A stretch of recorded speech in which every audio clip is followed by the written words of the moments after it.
It was a hot, dry afternoon when it all started, one of those days where the sun felt angry and the wind blew dust into your mouth like nature's way of punishing you for being out in it. I was driving alone through a remote stretch of road in Equatorial Guinea. I had just finished a volunteer health outreach program with an NGO in a rural village, and I was exhausted. The kind of exhaustion that fogs your brain, makes your bones feel like lead, and gives every decision, big or small, the weight of eternity. I didn't see the pothole. I should have. The road was full of them. But I hit it at just the right angle, just the wrong speed. The car jolted violently, then listed to one side. I felt it before I heard it thump. I coasted to the shoulder, dust billowing around the car like a curtain. I got out, knees aching, to confirm what I already knew. A flat tire. I had no idea how to fix it. I cursed under my breath and pulled out my phone. No signal. Of course. I looked around, nothing but cracked earth, distant trees, and the shimmer of heat on the horizon. I'd seen a few shacks a few kilometers back, but I didn't relish the idea of walking in this heat. That's when I heard the low growl of an engine. A black SUV came rumbling down the road, a gleaming anomaly in the desolation. It pulled up beside me and the driver rolled down the tinted window. Inside sat a man in his late 40s, perhaps early 50s. He wore a crisp white shirt, open at the collar, his skin the shade of dark coffee, his eyes hidden behind sunglasses. He looked at me with the calm authority of someone who was always in control. "Car trouble?" he asked. I nodded. "Flat tire. No signal." He got out without another word and walked around the car, inspecting the damage. There was something mesmerizing about the way he moved, unhurried but efficient, like he knew exactly what he was doing. He popped the trunk, found my spare, and within 10 minutes, had it installed. I thanked him profusely. He introduced himself, Botesa Ingonga. "I work with the National Financial Investigation Agency." I blinked. "Oh, that sounds serious." He laughed, a low, warm sound. "Sometimes. Today, I'm just a guy helping someone stranded on the side of the road." We talked a bit more. He was intelligent, articulate, with that rare mix of gentleness and power.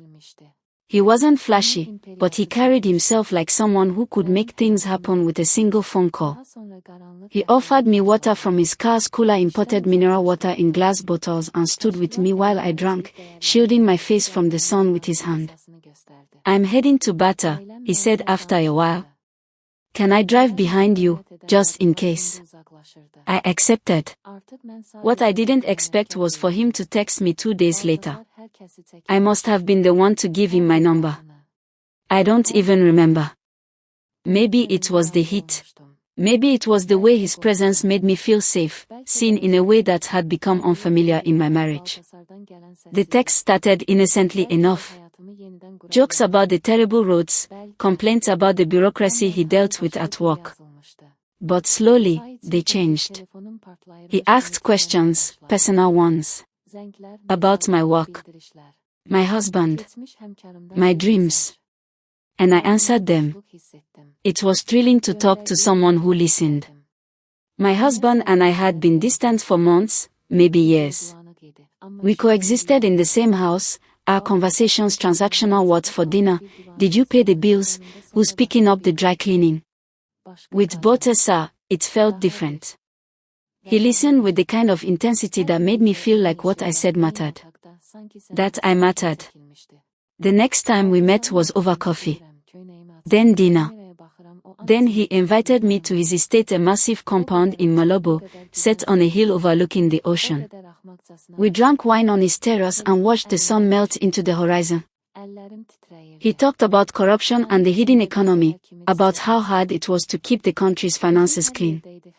There was a heaviness in his voice I hadn't heard before. We kissed. I didn't stop him. It felt like sliding off a cliff, inevitable, terrifying, euphoric. What followed was a blur. Weeks of stolen moments, secret text, the occasional weekend trip when I claimed I had worked with the NGO. He was gentle but possessive. He'd ask questions about my husband with a cool detachment, but I could see the tension in his jaw when I answered. I don't understand how he lets you drift away, he said once. If you were mine, I'd never let you go. I wanted to believe him, but the guilt sat heavy in my chest like a stone. Every time I returned home, I'd find myself watching my husband's back as he cooked or walked, wondering if he knew. Wondering if he felt the void I tried so hard to ignore. I told myself it was temporary. That I'd end it. That I wasn't really cheating, it had just happened. But of course I was. Eventually, Botesa asked me to stay. Stay here. With me. I can take care of you. I was stunned. You mean, leave my husband? He didn't answer. He didn't have to. I didn't say yes. I didn't say no either. I disappeared instead. Blocked his number. Took an extended leave from the NGO. Deleted every message, every photo. Told my husband I needed a break and went to visit my sister abroad for a while. Nearly a year had passed since I'd last seen Botesa in Gonga. I had returned home from my self-imposed exile, quietly slipping back into the patterns of my old life. My husband never asked many questions. He seemed almost relieved by my renewed commitment to routine. We spoke more often, even laughed sometimes, but the connection we once had remained a faded photograph visible, but no longer alive. Botesa had become a ghost. I hadn't spoken his name aloud. I never allowed myself to search him online or revisit the few remaining fragments of our time together that lived in the corners of my memory. And yet, some part of me remained alert like a string tied invisibly between us, stretched taut across the miles. Then, one humid Thursday in late October, I was in Malabo for a regional health summit. I didn't want to go. I almost declined. But something told me I should. Something I couldn't name. The conference was held at the Sofitel, all polished marble and cold air conditioning. After the last panel of the day, I slipped out alone into the dusky evening, the air heavy with sea salt and the faint scent of grilled fish from nearby food stalls. I walked to a small cafe I remembered from before, tucked away down a side street near the Spanish Cultural Center. It had wicker chairs, dim lighting, and the kind of stillness that felt like it existed outside time. That's where I saw him. He was already seated at the back, alone, sipping something dark from a shot glass. No guards. No entourage. Just Botesa. I froze. He looked up, whether by chance or instinct, I never know, and his eyes met mine. For a moment, everything stopped. I felt dizzy, like gravity had shifted and the world was tilting just slightly in his direction. He stood slowly. You came back, he said, voice low. I didn't plan to, I whispered. He motioned to the seat across from him. I sat. Neither of us said anything for a while. The silence wasn't awkward. It was thick with memory. I noticed he had a bit more gray at his temples. He noticed my wedding ring was still on. I didn't expect to see you again, he said finally. Neither did I. The waiter came. I ordered a glass of wine, though I hadn't intended to drink. When the glass arrived, his hand brushed mine for the briefest moment as he passed it to me. The sensation was electric. He asked nothing about where I'd been, and I volunteered nothing. We spoke of the city, of politics, of the challenges the country still faced. And beneath it all, I could feel the old rhythm between us, unspoken, undeniable. When he reached for my hand across the table, I didn't stop him. We left together. His car hadn't changed. Sleek, black, humming quietly beneath us as we drove through the winding roads above the coast. The city lights blurred in the distance. We didn't speak. When we arrived at his estate, he led me in without a word, as though he had always known I would return. The place was the same. Clean, Minimalist, but warm in the way that wealth sometimes fails to be. Art on the walls. Shelves of well-worn books. The smell of sandalwood and citrus. He poured another drink, but I didn't want it. What I wanted was him. There was no pretense. No awkward reintroduction.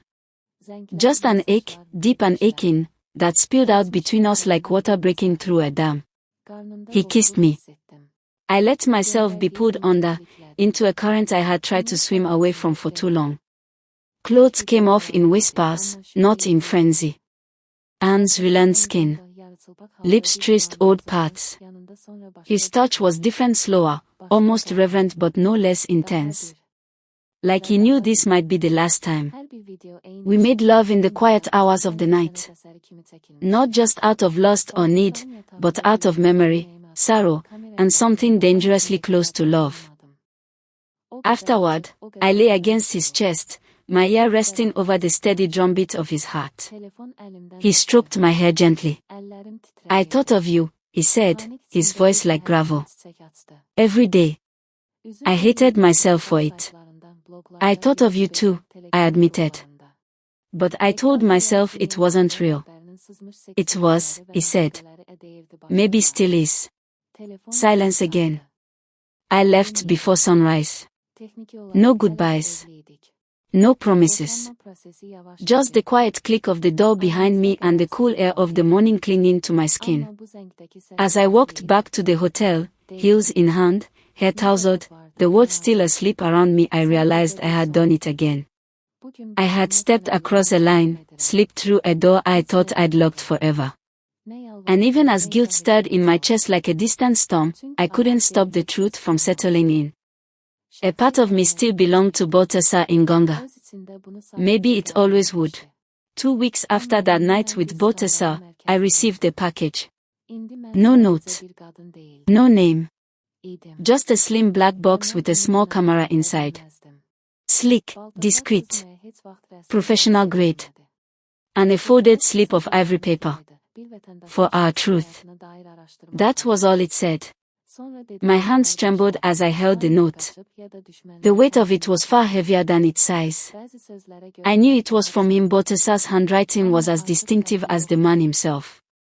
Clean, deliberate, without flourish. At first, I hid the box at the back of my closet, under a pile of scarves I never wore. But as the days passed, the pull of it grew. We had begun seeing each other again, carefully, quietly. Whenever I was in Malabo or even nearby, he would find a way for us to meet. He told me he wanted to preserve what we had. That one day, when we were older, braver, freer, we could look back and remember. Memory fades, he said one evening as we lay on the balcony of his villa, stars sharp and glittering above. But recordings don't lie. I didn't agree. But I didn't resist either. It started simply, small moments captured on his phone. A kiss on my shoulder. My laughter as I stood wrapped in one of his shirts in the kitchen, drinking wine barefoot. Then the camera became a fixture. Sitting quietly in the corner of the room while we talked. While we undressed. While we made love. Balthasar never forced me. He didn't even ask directly, not after the first time. But his presence had a gravity that made resistance feel like betrayal. And truthfully, part of me liked it. Part of me liked seeing myself through the lens of his desire. The way he looked at me like I was art, like I was fire, like I was the first and last woman in the world. There were dozens of videos. Stored on encrypted drives, he said. Just for us. Private. Secret. I should have known better. Months passed. The affair didn't end. It only deepened. I kept telling myself I would stop. That this was the last time. That I needed to reclaim whatever was left of my marriage. But every time I saw Balthasar, I fell into him like sleep without choice, without struggle. Then, one morning, everything shattered. I came home after a week-long trip for the NGO. My husband was waiting in the kitchen, a mug of coffee untouched in front of him. His eyes were bloodshot. There were deep shadows beneath them. On the table beside him sat a silver laptop. He didn't speak. He just turned the screen toward me and pressed play. My breath caught in my throat. It was me in Balthasar's bed, laughing, whispering something, arching against him in slow, unmistakable rhythm. The lighting was soft. The angle perfect. There was no ambiguity. No room for denial. I lost my job with the NGO. The board cited compromising behavior incompatible with leadership standards. My family wouldn't speak to me. Women I had worked with, mentored, even began to distance themselves, afraid their own reputations would be tainted by association. I was not just a cheater anymore. I was a punchline. A body on film.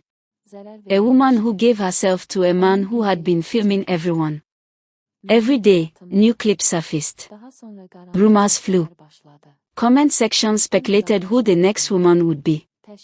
Some even claimed he had blackmailed high-level figures, though none of it was ever confirmed. I stopped leaving the house. For 2 months, I didn't answer the door. I went offline. Deleted my accounts. Turned mirrors away from my bed. I couldn't look at myself without hearing the words of my ex-husband echoing in my head. You gave him everything. And he gave you nothing but shame. But the worst part, the regret. Not for falling for Balthasar. That was human. Naive, yes, but real. The regret was in not listening to my instincts. In thinking I was special to him. In letting myself believe that the camera was about intimacy and preservation when it was really about possession. He hadn't been making memories. He had been making trophies. And I had let him. Some nights, I dream of confronting him. In the dream, he's calm, seated in some cold marble villa in another country, glass of whiskey in hand, still in control. In the dream, I ask him why. He looks at me, smiles faintly, and says, because I could. And I wake up in a sweat, wondering if that was the only truth all along. Eventually, I left Equatorial Guinea. Changed my name. Started over. I now work in a small women's advocacy group in Ghana, far from the cameras, far from the scandal. I don't lead anymore. I work behind the scenes. Quietly. Carefully. Some days I still flinch when a phone camera points my way, even if it's just a tourist or a kid filming their friends. But I keep going. Because if there's one thing this story taught me, it's that survival is not about erasing the past. It's about outliving it. What I did with Balthasar didn't just ruin my relationship. It ruined me. It took everything I thought I was strong, independent, respected and turned it into something unrecognizable. After the videos leaked, my name wasn't just mine anymore. It belonged to search engines. Blog headlines. Memes. Whispers behind my back. People no longer looked at me like a person. I became that woman from the Ngonga tapes. Losing my career. I had dedicated my life to women's rights. I worked for an international organization that helped victims of domestic abuse and gender-based violence. I had spoken at conferences, helped pass policy reforms, mentored younger women. My colleagues admired me. Some even saw me as a role model. Until the scandal. One morning, I was called into the director's office. There were printed documents on the desk. Termination papers. This doesn't align with the values we stand for, they said, avoiding eye contact. I wanted to explain, to scream that what I did was a mistake but not a crime. That I had worked harder than most. But I stayed silent. Because deep down, I knew they were right. Not legally, but morally. I had betrayed everything I stood for. Family and friends. My father didn't say much, but his silence was louder than any shout could be. He didn't need to say he was disappointed. I saw it in his eyes. My mother, ever the optimist, tried to believe I had been manipulated. Maybe he tricked you, she said, desperate to find an excuse. But even she knew the truth. I wasn't forced. I made the choices. I just didn't think I'd pay such a high price. And my friends, they disappeared. Some sent one-line messages. Sorry you're going through this. Take care.